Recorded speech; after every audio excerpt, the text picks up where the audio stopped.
जय श्री कृष्णा।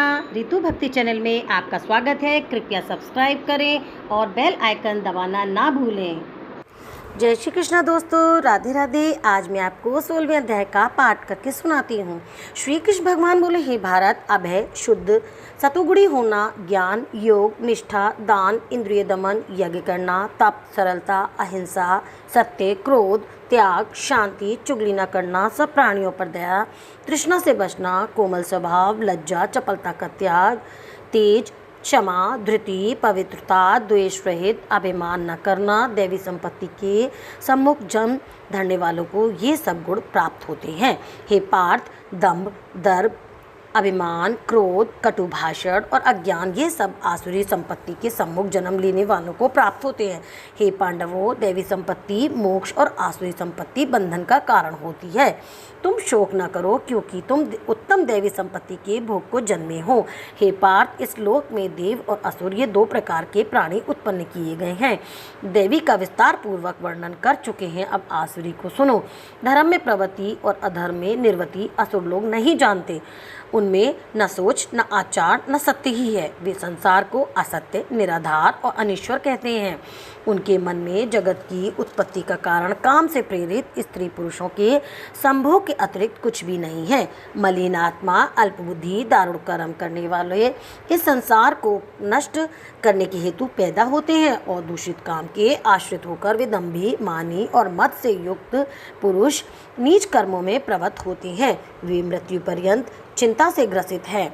काम उपभोग ही सब कुछ है, इसी को सर्वस्व मानते हैं। अनेक आशा रूप पाशों से बंधे काम, क्रोध में तत्पर, काम उपभोग के लिए अन्याय से अर्थ संचय की इच्छा करते हैं। मैंने आज ये पाया, इस मनोरथ को पाऊंगा, ये है और ये धन भी मेरा हो जाएगा। ये शत्रु तो मैंने मारा, दूसरों को भी मारूंगा। मैं ईश्वर, भोगी, सिद्ध, बलवान और सुखी हूँ। मैं धनी कुलीन हूँ, मेरे समान दूसरा कौन है। मैं यज्ञ करूँगा, दान भी करूँगा। इस प्रकार अज्ञान से मोहित हुए हैं।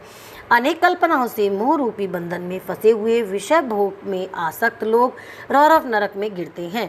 अपनी बड़ाई आप करते हैं, धन के धान्य में मद रहते हैं, यानी चूर रहते हैं। शास्त्रों विधि छोड़कर केवल नाम के लिए यज्ञ करते हैं। ये अहंकार, बल, घमंड, काम और क्रोध से युक्त हैं। अपनी तथा औरों की देह में स्थित मुझ में द्वेष रखते हैं तथा मेरी निंदा करते हैं।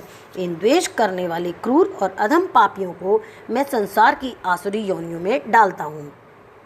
हे कौतन्य, जन्म जन्म में आसुरी योनि पाकर ये मूर्ख मुझको पाए बिना ही अंत में अधोगति को प्राप्त होते हैं।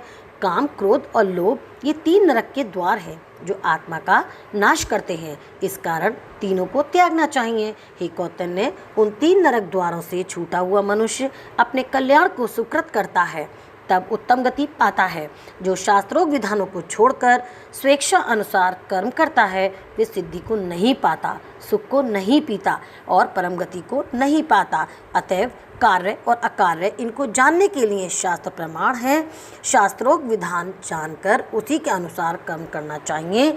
इति श्रीमद्भागवत गीता सुपनिषत्सु विद्या योग शास्त्रे श्री कृष्ण अर्जुन संवादे षोडशों अध्याय संपन्न। बोल कृष्ण भगवान की जय। अब मैं आपके लिए 16वें अध्याय का महात्म सुनाती हूँ। श्री नारायण जी बोले, हे लक्ष्मी जी, सोरठ देश था जिसके राजा का नाम खड़गबाहु था। वे बड़ा ही धर्मात्मा था। उसके हाथियों में से एक हाथी बहुत ही मस्त था, जिसकी धूम मची रहती। महावतों के पास न आने देवे, जो महावत उस पर चढ़े उसी को मार डाले। हाथी के पाँव में जंजीर बांधी गई। उसके खेत से राजा ने और देश के महावतों को बुलाकर कहा, कोई ऐसा होवे जो इस हाथी को पकड़े, मैं उसको बहुत धन दूंगा। हे लक्ष्मी जी, उस हाथी को किसी ने नहीं पकड़ा। एक दिन हाथी नगर में चला गया। सामने एक साधु चला आ रहा था। लोगों ने उस साधु से कहा, हे संत जी, ये हाथी आपको मार डालेगा। संत जी ने कहा, तुम देखो श्री नारायण जी की कैसी शक्ति है। हाथी की क्या शक्ति जो मुझको मारेगा, मेरे नज़दीक भी नहीं आ सकता। साधु ने नेत्र पसार कर देखा। हाथी ने सूंड के साथ साधु की वंदना की। साधु ने कहा, हे गजेंद्र, मैं तुझे जानता हूँ, तू पिछले जन्म में पापी था। मैं तेरा उद्धार करूँगा, चिंता मत कर। हाथी बारंबार चरण छूता, माथा नवाता। लोगों ने देखकर राजा को खबर करी। राजा भी वहाँ आया, देखा तो हाथी साधु के आगे खड़ा है। तब साधु ने कहा, अरे गजेंद्र, तू आगे आ। हाथी ने आगे हो चरण वंदना की। उस संत जी ने गीता पाठी ने अपने कमंडल से जल निकाला और उसके मुंह पर डाला। गीता जी के 16वें अध्याय का फल इस हाथी को दिया। इतना कह जल छिड़कने से हाथी ने देह को छोड़कर देवदेही पाई। विमान पर चढ़कर बैकुंठ धाम को गया। राजा ने संत को दंडवत प्रणाम किया और कहा, संत जी, आपने कौन सा मंत्र कहा जिससे इस अधम दुखदायक को सद्गति प्राप्त हुई? संत जी ने कहा, मैंने गीता जी के 16वें अध्याय का फल दिया था, इसका नित्य मैं पाठ किया करता हूँ।